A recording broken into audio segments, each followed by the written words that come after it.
Today, I signed the Inflation Reduction Act into law, one of the most significant laws in recent history. With this law, the American people won and special interests lost. The Inflation Reduction Act does so many things that so many of us have fought to make happen for years and years. There are 3 things everyone should know about the Inflation Reduction Act. First, we are lowering costs for working families. We are giving Medicare the power to negotiate for lower prescription drug prices. Seniors will pay less for their prescription drugs. The law caps their prescription drug out-of-pocket costs at $2,000 a year, no matter how many prescriptions they have. The big drug companies spent nearly $100 million to beat this law. We prevail. The Inflation Reduction Act locks in place lower healthcare premiums for millions of families who get coverage under the Affordable Care Act.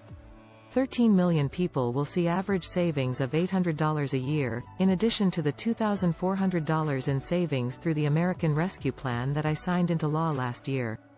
The law takes the most aggressive action ever in confronting the climate crisis and strengthening our energy security. It will offer working families thousands of dollars in savings by providing them rebates to buy new and efficient appliances and weatherize their homes, and tax credits for heat pumps and rooftop solar. It gives consumers a tax credit to buy an electric vehicle or fuel cell vehicle, new or used, up to $7,500 if that vehicle was made in America. It also provides tax credits that will create thousands of good-paying clean energy manufacturing jobs on solar projects, wind projects, clean hydrogen projects and carbon capture projects across the country. Second, in this historic moment, Democrats sided with the American people and Republicans sided with the special interests. Every single Republican voted against lower prescription drug prices, against lower healthcare costs and against a fairer tax system. Every single Republican voted against tackling the climate crisis, against lowering energy costs and against creating good-paying jobs. Democrats voted to cut the deficit to fight inflation by having the wealthy and big corporations pay their fair share. Every single Republican opposed requiring big corporations to pay a minimum tax of 15%, instead of getting away with paying $0 in federal income taxes. And we did it while keeping my campaign commitment. No one earning less than $400,000 a year will pay a single penny more in federal taxes. Third, we demonstrated that government can work for working families. There are those who hold a dark and despairing view of this country.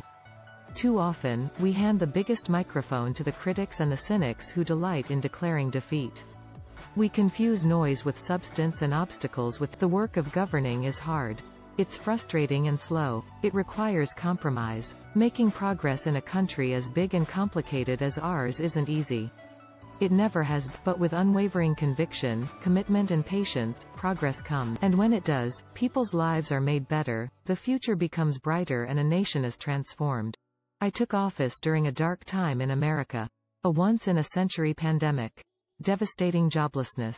Clear and present threats to democracy and the rule of law. Doubts about the American future itself. We have not wavered or given in to these challenges. Instead, we are doing the hard work of delivering on results for the American people. The paramount duty of the presidency is to defend what is best about America and to create possibilities for all of us. From the American Rescue Plan to the Bipartisan Infrastructure Law, to the Gun Safety Law, to the Burn Pits Law for veterans, to the CHIPS and Science Law, to the Inflation Reduction Act, we are delivering progress and prosperity for American families. We are proving that America and American democracy works.